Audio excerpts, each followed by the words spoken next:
And literally anything you can think of is faked. I've seen fake eggs, fake rice.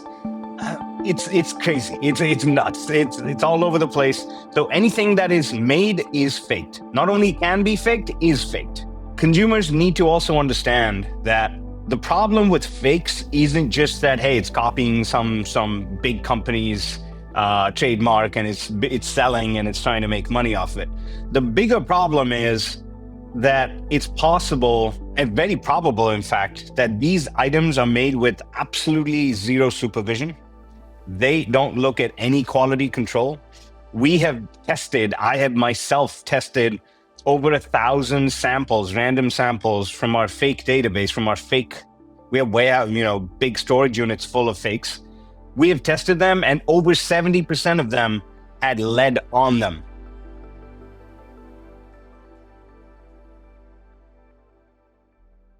Vidyuth, welcome to From Vision to Creation. Thank you so much for taking the time to do this with me today. No, it's an absolute honor and privilege to be here. I have been following you guys on YouTube and especially all the shorts as well that keeps showing up in my feed. So super excited to be here. Kind of a little starstruck as well. So I'll try to do my best. Such an honor to have you here. We're super excited. Your work with Entrupy sits at the intersection of technology, trust, and consumer protection, using AI to fight one of the fastest growing issues in the luxury and resale markets, counterfeit goods. What makes your story even more powerful is that this mission began from a personal experience with counterfeit motorcycle parts, which showed you just how dangerous fake goods can be. I'm really looking forward to talking about your journey, the future of AI authentication, and how you turned that vision into a company helping people around the world know what is real. I mean, the motorbike story is actually true, but it goes back well beyond it, well before it, because I grew up in India, and my dad worked for the government. He's only ever had one job, which was in the 70s up to the 90s. It was the most stable thing to do: get a government job and bide your time and keep putting the effort, and then you keep rising up the ranks. But that was by Indian standards, that was a total middle class upbringing. So we were just regular people. I'd take the bus to school, and we grew up in an environment where people had to be resourceful because resources were not abundant as they are today. So my mom would buy the regular pair of shoes that the school would say, this is where you go, and these are the shoes, the pair of black shoes. We all wore uniforms. And so the black shoes would be decent quality, whatever, right? But then the one that I would actually be wearing 3 days out of 5 would be the one that you got off the pavement for 10% of that cost, because that's the one. It's just so you grow up in the first copy world, or the reasonably good enough fake kind of a world. So it was very acceptable. It was normal. For the longest time, I even bought shoes that said NIKKE on them. And I thought that was really cool. Those are my first pair of sneakers. I think it was like my 6th grade or something. But I remember that it said NIKKE, and oh no, actually it said NIKEE, Nike, right? But we grew up in that environment. Counterfeits are normalized. Nobody really thought about things like that, because when you belong to that strata of society in those days, it was just about getting ahead, right? It wasn't about worrying about how many minerals are left in my water. You drank the tap water that came, you boiled it, and you hoped for the best, right? As I grew up and became a working professional and an adult, I think what changed was I got scammed a few times. You buy something thinking it's cheaper, but equally good enough. Or the Nike episode where then your friends look at it like, yo, that says NIKEE. That's bootleg. And then, people laugh about it, but then you kind of quietly embarrassed, but also laugh with them because everyone would have done that. So you get scammed a few times. as a working professional, you're like, yeah, I got scammed. It's a little shameful. You don't talk about it. But when this motorcycle parts incident happened, and going back to that specific incident, I used to be an avid motorcyclist. I'd love to take my motorbike and just go solo over 500, 600-mile journeys. And it was meditative for me. I liked doing it. I liked going and stopping at random places and just go on a journey, so to speak. Right, just have a vague destination, but focus more on the journey.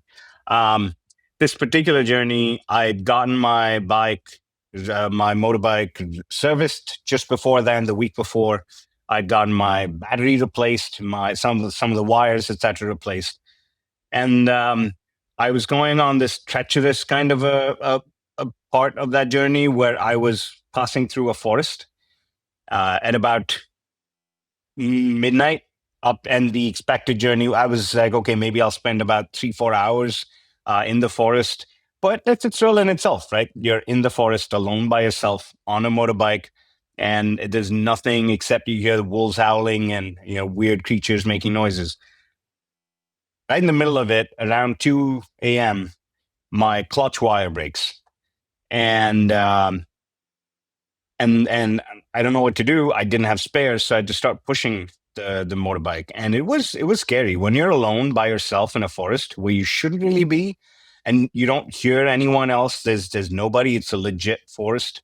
Um, it started getting a little scary, but then I had to push through it. Kept pushing the bike to get out of the forest, and then I realized that my light was failing. My headlamp was failing.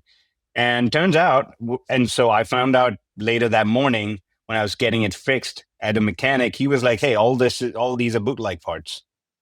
Your battery that you just got recharged is actually a fake battery.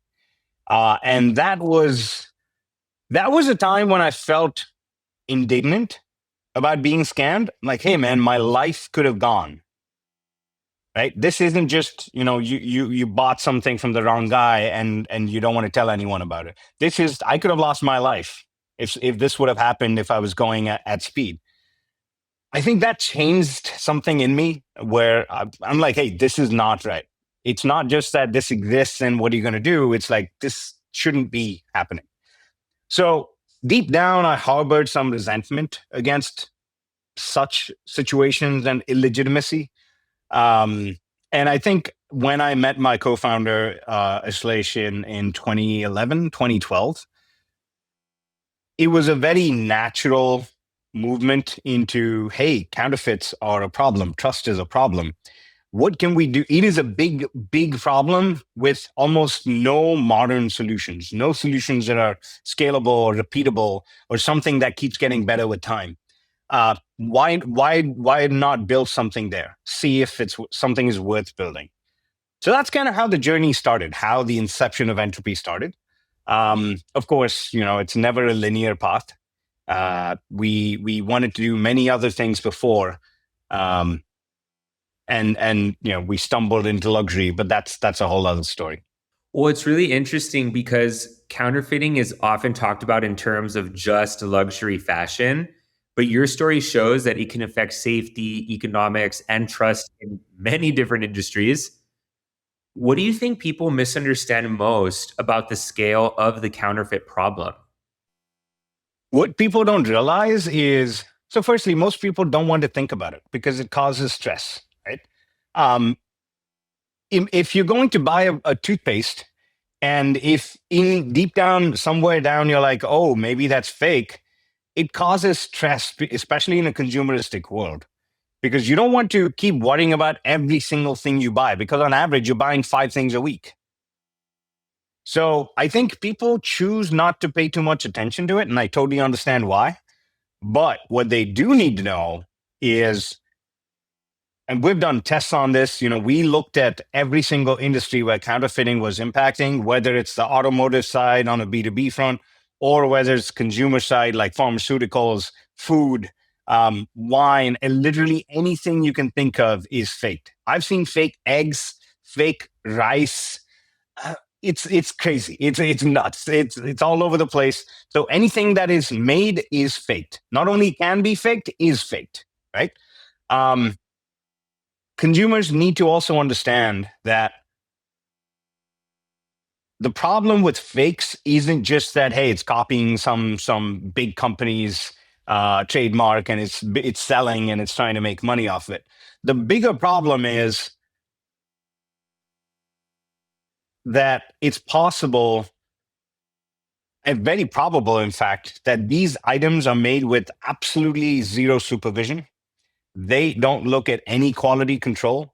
I have myself tested over 1,000 samples, random samples from our fake database, we have big storage units full of fakes.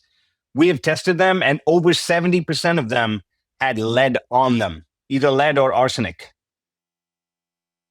So people don't know this because nobody talks about it. And that nobody, even before we existed and when we existed, when we were trying to build our business, we were like, hey, how do we know about fakes? Like, how big is a problem? Nobody spoke about it. The manufacturers don't want to talk about it because it's a problem for them to negatively associate with counterfeits. The counterfeiters obviously don't want to talk about it. The people who buy fakes don't want to talk about it because it's embarrassing and it's shameful because they either got scammed or they are willingly going and buying them. So then where's the voice? Who talks about it? So we said, you know what? We will do it and we will talk about it. And the more we dug in, the more we saw the scale of it and the pervasion of it across so many different segments, the more it emboldened us to be like, this problem is way bigger than we thought it was. It needs a solution. Let's go build it. Well, Vidyuth, you just said something that really intrigued me. How does one manufacture a fake egg or fake rice? Oh, so a lot of these are very local. So when you look at, I'm sure, I don't know if you have heard, like a few years ago, there was this big scandal in China about milk powder that was laced with something really dangerous that actually causes the deaths of people. It's sort of like that in that it's based on specific periods and specific markets or specific countries. Some fake eggs are something that we have seen in China and parts of Africa. Fake rice is something we've definitely seen in parts of Latin America, Caribbean, and Africa. And these are basically manufactured in plastic. They're just plastic rice, things that look like rice. They feel like rice. They even have coated starch on them. So it feels like you're touching, it has the same kind of texture. So if you're a consumer buying, you'll think that's real rice. You won't know until you put it in water and stop boiling. It starts kind of bubbling in a weird way. And you're like, oh shit, this is this is not what I thought it was. We've even seen fake mushrooms, which are real mushrooms, but they are mislabeled mushrooms. So expensive mushrooms in say France, they look a certain way. There are a few species that are premium, and some of them look a certain way. And there are ironically mushrooms that grow in some other country, one of the countries that's known for a lot of counterfeits. Those mushrooms look very similar in shape and size to the premium French mushrooms. So they get sort of substituted. And so people are getting this cheap quality fake mushroom when they're paying the price for the really expensive $200 mushroom. Then that's a huge problem. Did you realize that the problem was this big when you first had the idea to start Entrupy? So when my co-founder and I met, we met with the idea of scratching that itch of wanting to build something big. So even when I was a kid, I always knew that I needed to create something, or I wanted to, or was going to create something that has an impact. I just didn't know what, when, and how. So when we met and we thought about this problem, we knew how big it was, but not specifically how big it was. It was like saying, hey, crime is a problem, right? You start with that kind of a premise, and then you start digging deeper and deeper, and you're like, hey, these specific kinds of counterfeits are a huge problem. Where can we start building this standard? We need to pick a place. So We had a vague nebulous idea, but we didn't realize the scale and scope of it. And even now, it's shockingly way bigger than we think, and it's also evolving. It's also growing and becoming bigger. How is the company different today versus when you first had the idea? It's not that different, really. I mean, we're fortunate in that we have a big team now, much bigger team than when we started with just the two of us. Um, but we optimize for people who care. I think we're very mission focused, and that mission has always been about protecting businesses and consumers and anybody who interacts with physical products from counterfeit products. It is to add trust by preventing counterfeit goods to enter regular supply chains, and it has been our mission throughout. So I think it is gratifying to be working at a completely different scale. And that's another question that I always had, which is like, okay, we've built something and it is solving the problem. It's on its way to solving the problem. How big should we be? Should this even be big? And I think we do a lot of this kind of soul searching where we ask these questions. I guess it just is for our own sanity, but also to promote intellectual rigor and just being intellectually honest. And the question we had was, does it need to be bigger? And the answer clearly was yes. Why? Because when you're a gatekeeper, your gate needs to be in as many places as possible, because that is how you distribute the impact. Right? We know this works. We know this technology works. We know it scales. We know our customers appreciate it. They see it. They validate it, and they grow with it. Right? It's useful to them. Then the next question is, why should it not be everywhere? Anywhere a transaction happens, if you're able to protect it as an option, if you're available as an option to protect that transaction or that product and give that extra trust signal and that transparency and that peace of mind, why not? Well, and I feel like people are becoming more comfortable with the idea that AI can replace certain tasks very efficiently. In fact, I even think that if you're not using AI for certain tasks, you're kind of falling behind the eight ball because it really does eliminate a lot of monotony in your everyday tasks and whatnot. But what was the hardest part of convincing people that AI could authenticate physical goods better than a human eye, but back in the early days? Yeah, no, that's a great question. Um, so I think it goes back to the start where we are just a bunch of technologists. I'm by education. I'm actually a journalist. Um, I study journalism, but I've always built and conceptualized and sold technology. Even when I was in college, my co-founder has only had this job. He's always been he's a PhD out of NYU, and then an engineer with a technical background. We are not people from the luxury world, right? Luxury was something we stumbled into while looking for the right space to start building the standard. And in a weird way, that helped a lot, because people were like, okay, you're saying you can use AI to authenticate.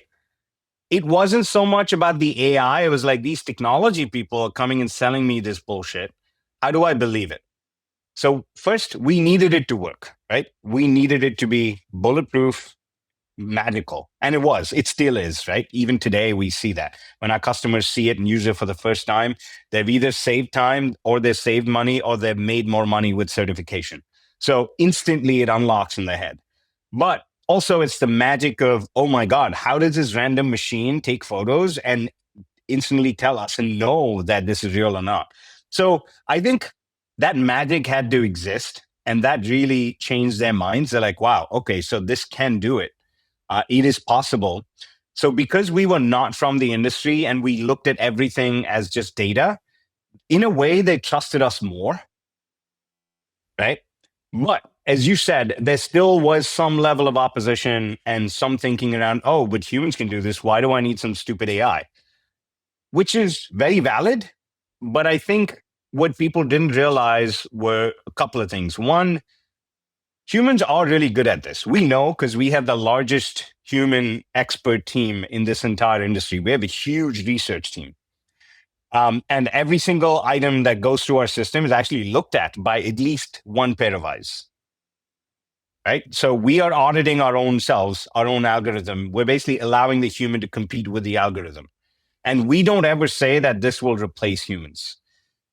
What they didn't realize was the consistency and accuracy with human experts and the limit to knowing.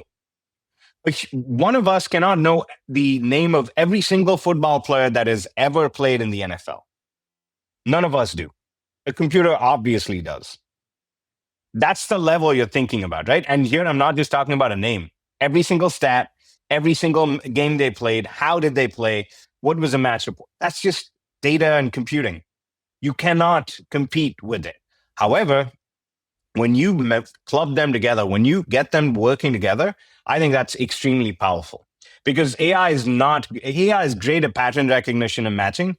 It's not, I would say, the best at edge cases. That's where you have human experts come in and solve even for that edge cases. Yeah, I think it was a very long-winded answer to a short question. But yeah, weirdly, they trusted us. I didn't realize that Entropy didn't start in the luxury space. Where did you guys start? We actually started in art. So we started looking at counterfeit art, counterfeit wines, counterfeit food. We looked at so many of these different verticals because we knew that. So we had a list, and the list was going through each one, validating whether there was a market, whether we could build a business out of it. One is, does the technology work? Second is this an actual business? Right? Both can be distinct questions. So we did art, and then we realized that it was like going to the mafia and asking them for their books. Right? Nobody wants to be tied to a counterfeit product, even if it's checked and if it's deemed counterfeit. They don't want to be associated with it. They want to sell it before the result comes from them. So, and also it wasn't a business, right? It would happen few and far between. Yes, you'd make a lot of money at one time, but then you'd do it maybe twice a year, sometimes 10 times a year, sometimes 0 times a year. We wanted something that's repeatable, scalable, and that becomes a trustworthy standard, because that's truly how you can impact a space. Yeah. So we did everything, and the way we stumbled into luxury, we had luxury on our list. The way we got into it was I'd spoken to some of the brands and I'd shown this to them, and they were like, "Wow, okay, this is amazing. I literally heard this is the best thing since sliced bread about 5 times," and I was pretty excited. Then what we figured was they were like, "Hey, come back when you have data." Like, no, we're coming to you for data. Right? So there was a chicken and egg problem. And then we went in the secondhand space and just spoke to a few people. That was where the unlock happened. The first meeting we had for 30 minutes, this big e-commerce company, in 30 minutes, they were like, "Yeah, why don't we just buy you out? We'll acquire you. You guys build this for us." Like, wait, is it that big of a problem? They're like, "Yeah, it's the biggest problem in this space." Interesting. So we said no thank you to that acquisition offer. And then we took that as validation. Then we started building the database. We started understanding, we went deeper and we started understanding, okay, if we were to do this, what is it going to take? And we had to boil the ocean of data, build a huge data set, and then start authenticating. So we spent about 1.5 years just building data. We didn't even sell the service. That's how we started. And today we have almost 10,000 users around 98 countries. Virtually anybody in this space either is aware of us or works with us. And we have a huge variety of types of customers, from pawn shops to marketplaces to live selling platforms to people who sell on those platforms, to small consignment shops, to governments and law enforcement, manufacturers, retailers. So it's a wide variety of use cases, but all of it comes down to just trust. The counterfeit market is estimated to be worth around $1.7 trillion globally. Why do you think counterfeiting has grown so dramatically? So it was I've always believed that counterfeiters have been extremely, and they're like the best analysts because they are constantly on the lookout for what product is selling well. How do they get that reliable data? And how do they then make those products and ship them or distribute them to the right places at the right time as quickly as they do? They're phenomenal, right? Um, it is, I think it's actually even bigger than that because there's so much counterfeiting that happens.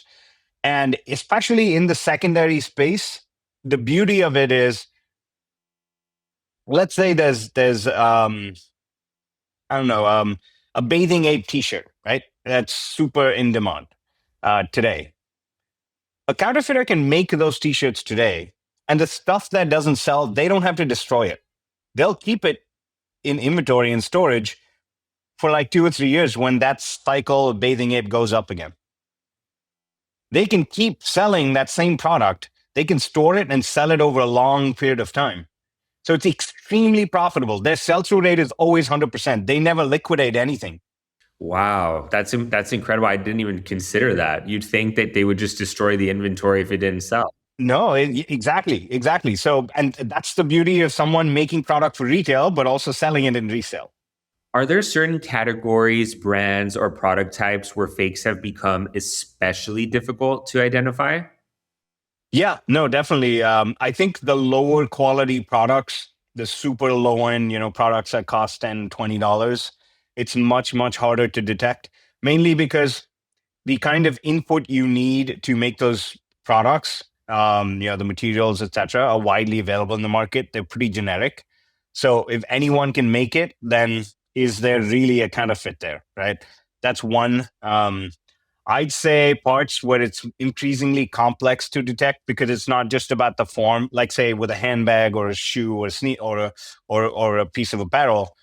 You just need to know if this is authentic or not. You don't need to check if it's functioning or not. It's not like an electronic or a watch or beauty, right? Beauty is a huge problem where people are buying those products. They don't really know if it's real. And two, they have to use it on them. So it can be extremely dangerous that there are issues across the market everywhere. So there's multiple other industries where it's getting really bad, at least on the consumer front, because production has gotten better, distribution has gotten more efficient. Uh, Unfortunately, the scale of testing is still not there. I'm sure you've read all the reports about all the peptides that people are buying and they don't know what's in it, right? You have to get it tested. Similar problem with beauty, but nobody's getting them tested. And Entropy's AI has a 99.86% accuracy rate. What is the actual technology looking for that the human eye cannot see? So at our scale, we processed about $3.5 billion worth of products last year, and that's just continuing to grow. At our scale, the things that the AI algorithms are looking for are varied depending on the product, depending on the input. They look at as somewhere between 800 to about 2 to 3,000 different um, specific markers or specific traits or characteristics. Some of it doesn't even tell us. So we do a combination of two things. One is called supervised and reinforced learning. The other is called unsupervised learning, where you show it things, but you let it absorb whatever it wants to absorb, right? Versus supervised learning is more about teaching it, hey, this is real, this is fake. And you keep doing it over and over again. And so when you combine these two, you can see the patterns where it knows going in that this one has a really fake piece of hardware. It'll basically point to the metal. It'll point to, it'll give you those signals, but it can also point you to other things that you didn't see.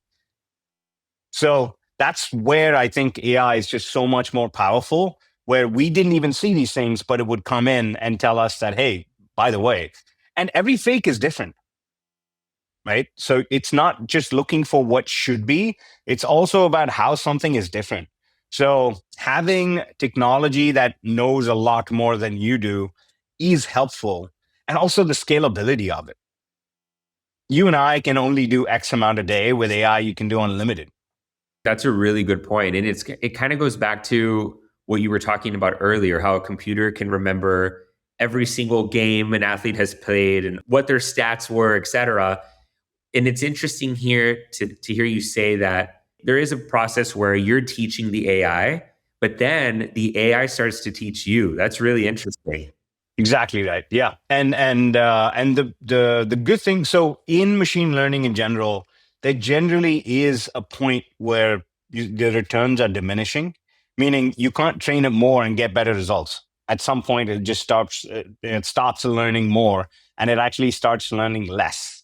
Um, but the beauty in this world, in our world of single SKU world, or where the consumer world, where there's always new products, so it never stops. It's still expanding horizontally.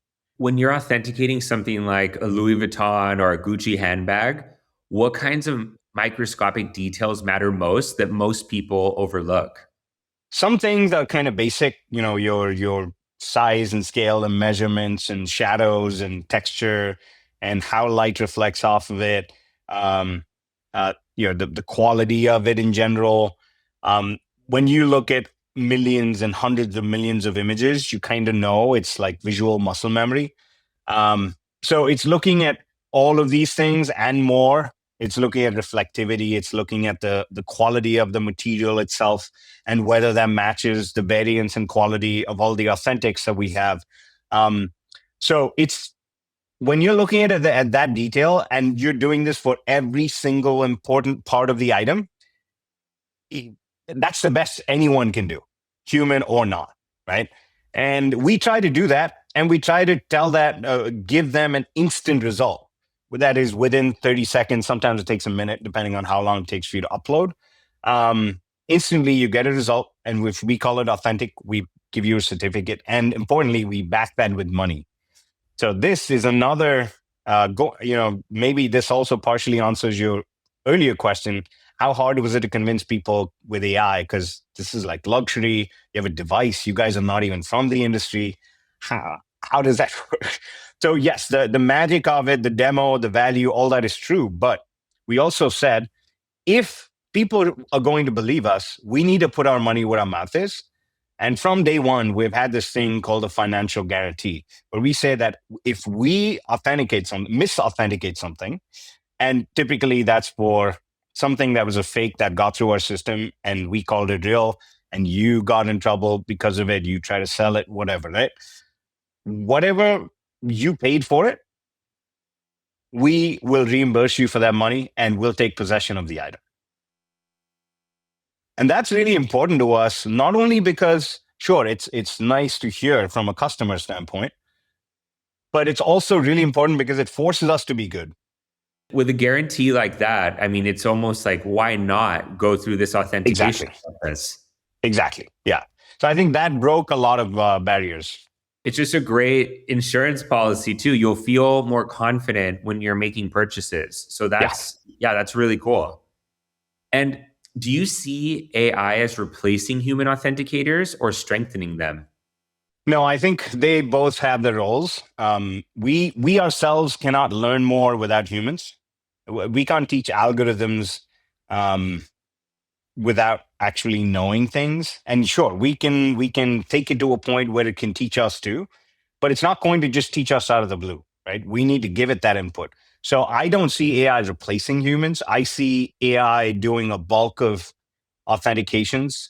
And then I see humans specializing in not only teaching AI, but also dealing with special cases, unique cases, because that's just what we're really good at. We're good at handling things on a case by case basis. We're not good at doing it in a scaled manner.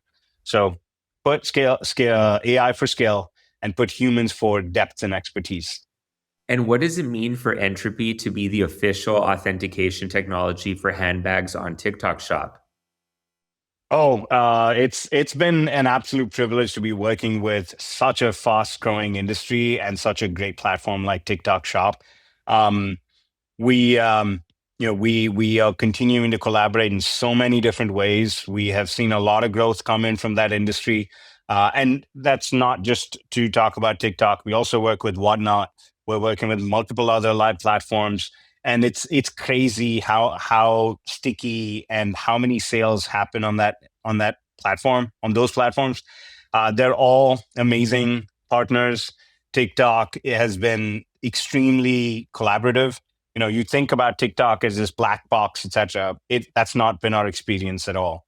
We have loved partnering with them. They've been transparent and open, and they expect the same from us too. So it's been a good partnership, and our goals are the same. That's why, right? We want trustworthy transactions happening. We don't want any room for any doubt. You don't think about, oh, is this real or not? That's guaranteed, taken care of. If there's ever a problem there, you not only have the seller, you have TikTok, you have us in your corner. So you're going to be fine.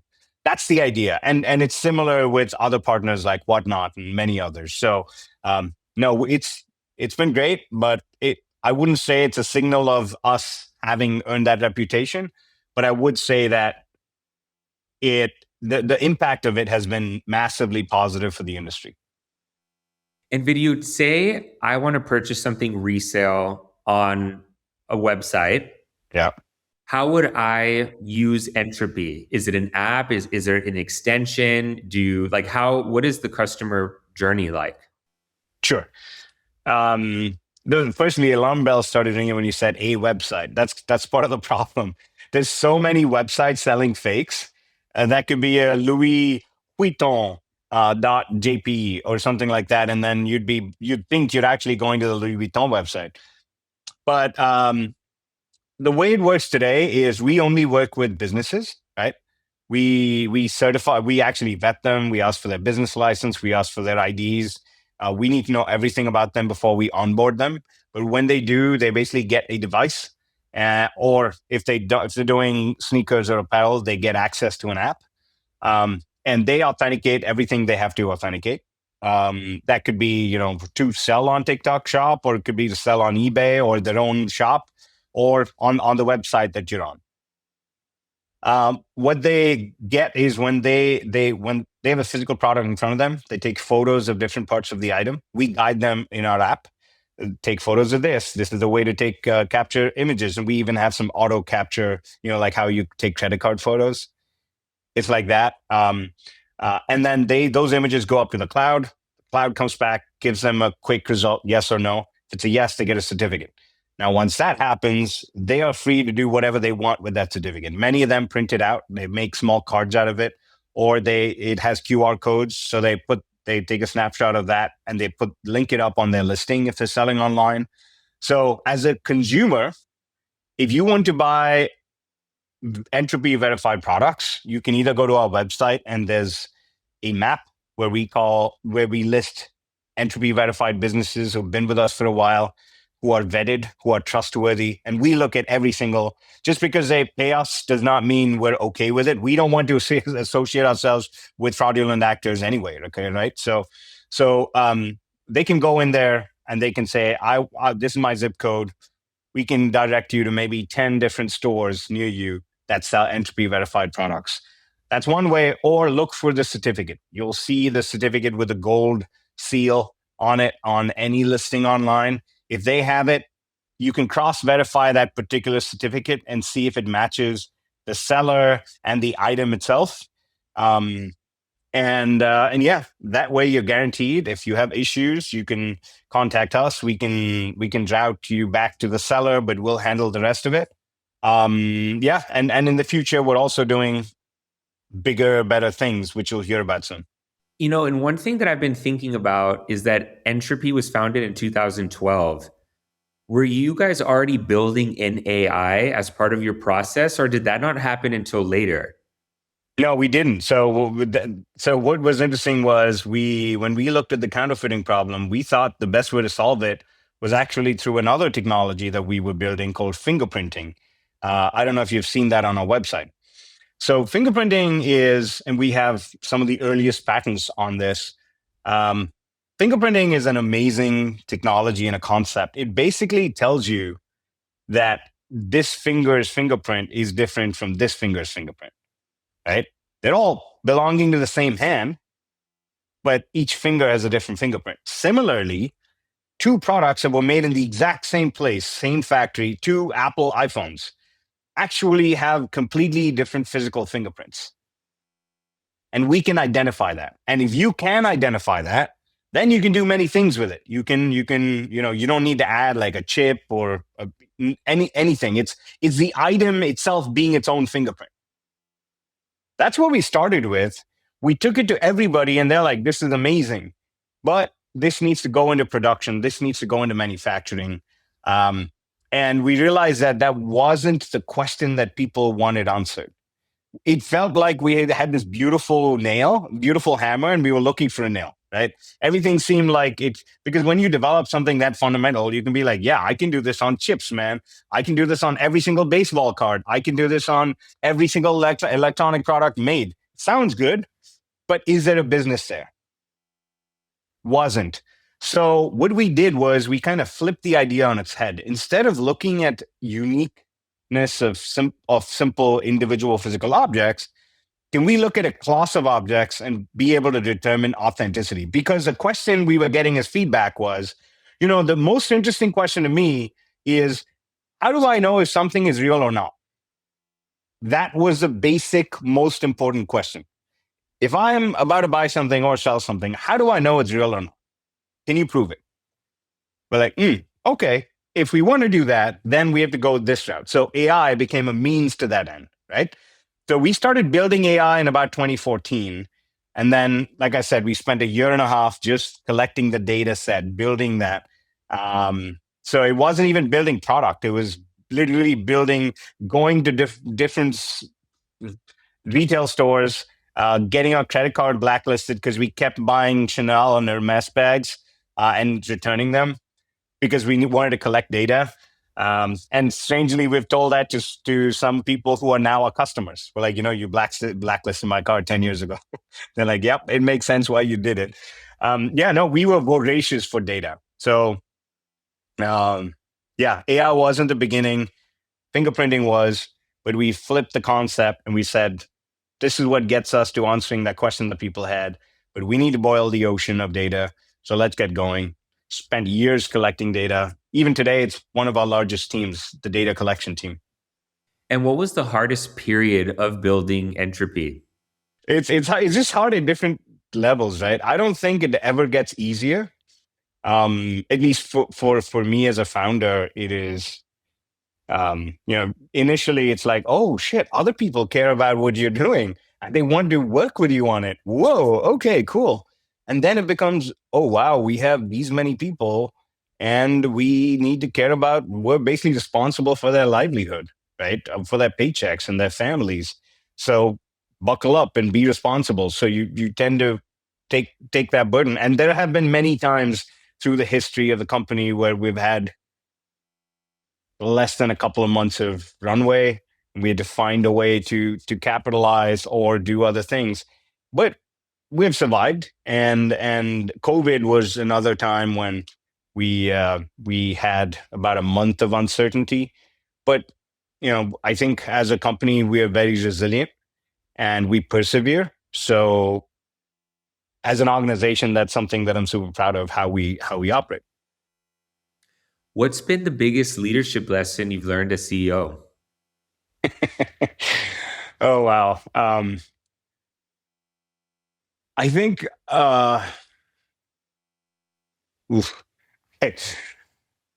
there's a lot, of course, depends on the amount of alcohol in founders like us who go very deep into the challenges of building and scaling and etc.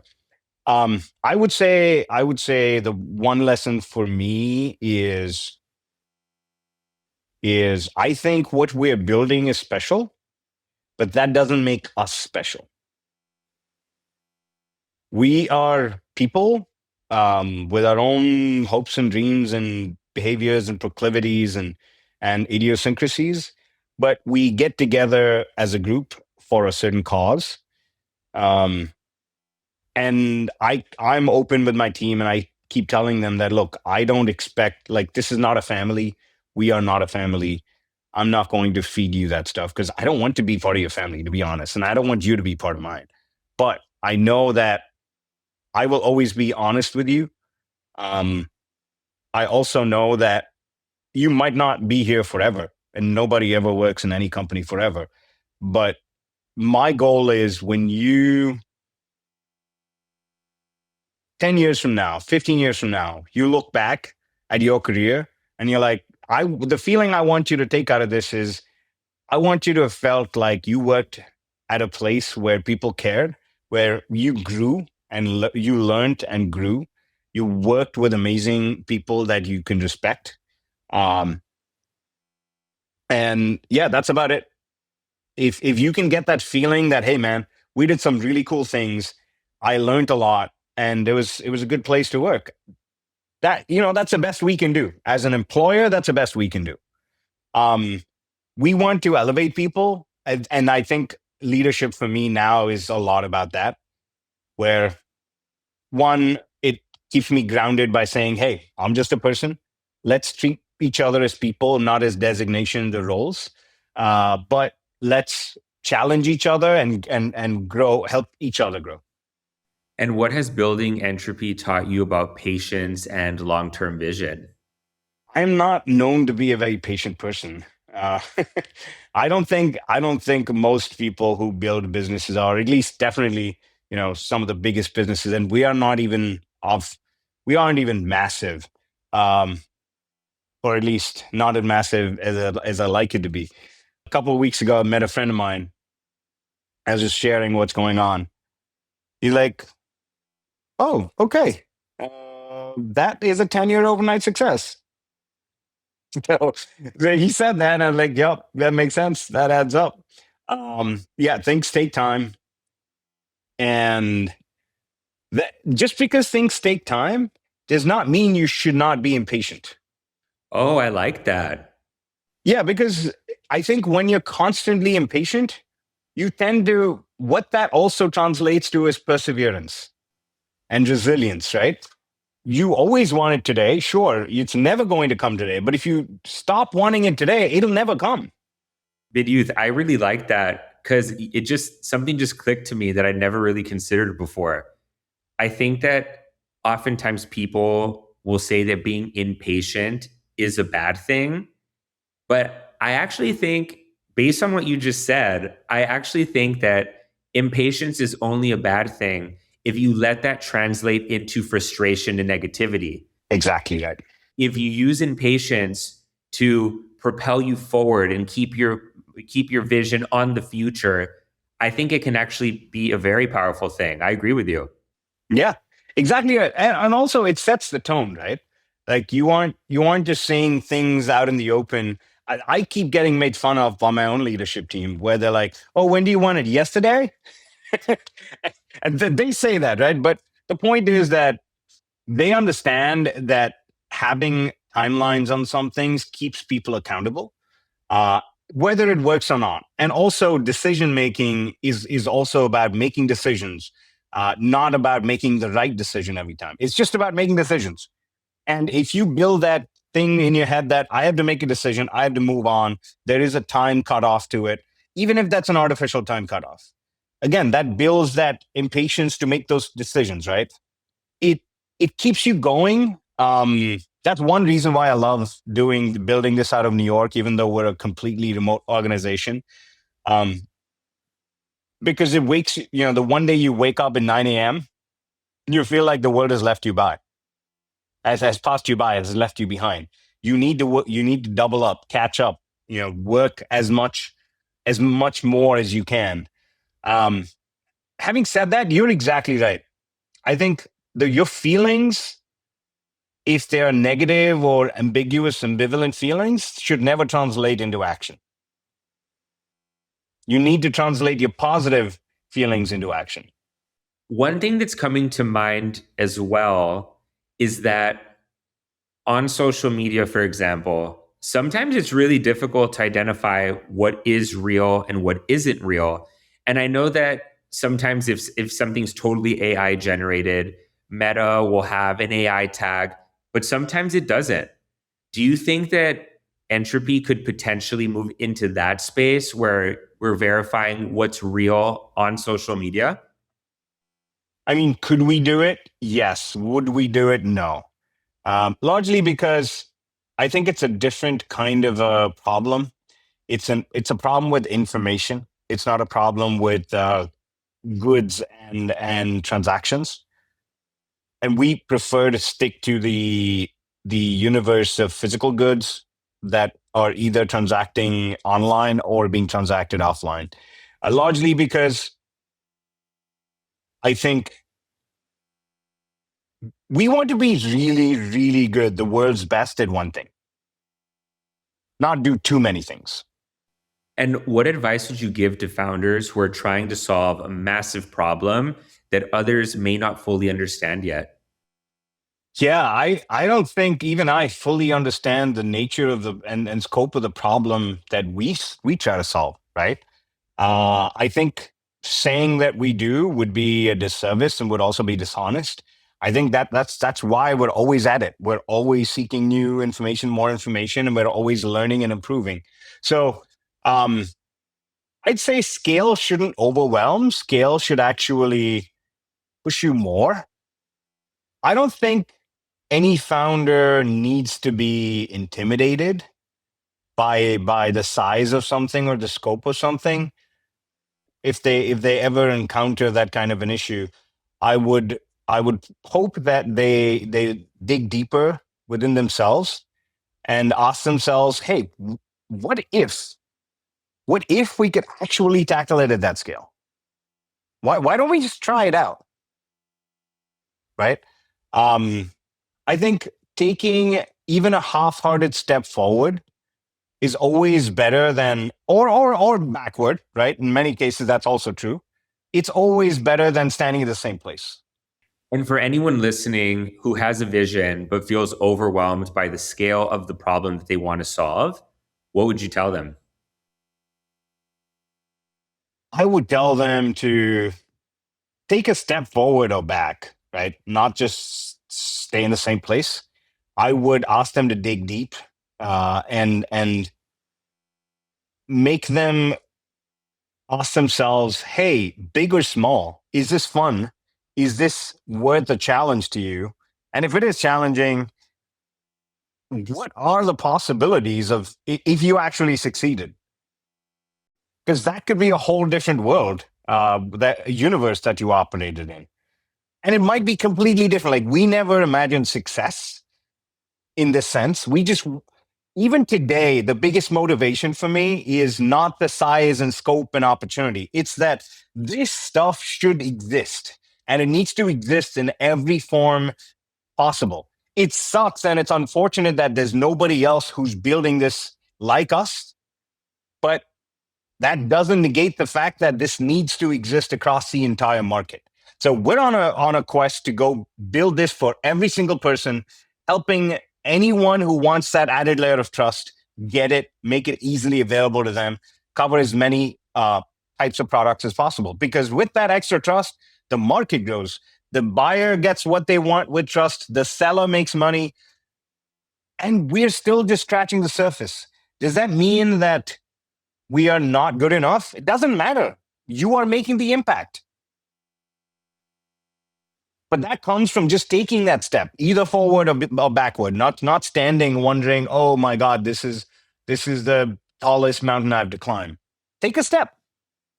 Who knows what'll happen? And what is the biggest life lesson you've learned so far?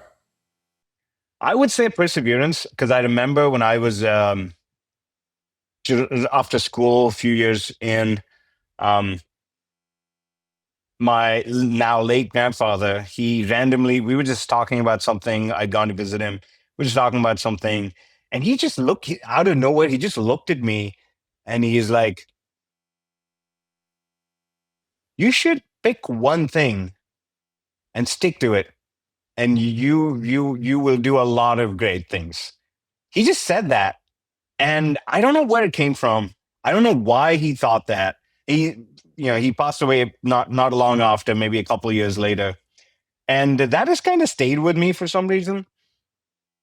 And he was, in a way, at least about my professional life, he was right. Like, this is the longest job I've ever had. And I grew up not really wanting a job.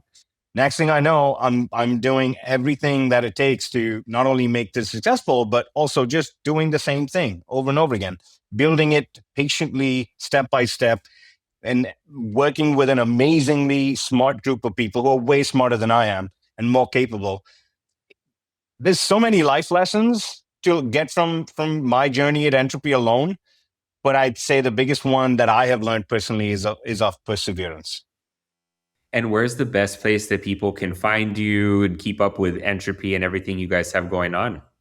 So I'm not a very social media person. I do have a LinkedIn, so if anyone's interested in chatting, do hit me up there.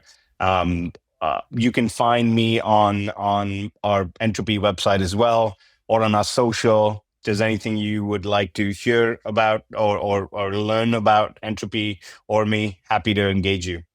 Perfect. Well, I'm going to include the link to the website, your social media handles, and your LinkedIn in the episode notes below. So I highly encourage anyone who's curious to go click on them to see what Entropy has going on. And if you could go back in time and offer your younger self one bit of advice specifically tailored to you and your life's trajectory so far, maybe back to the younger version of you who broke down in the woods, what would you tell yourself?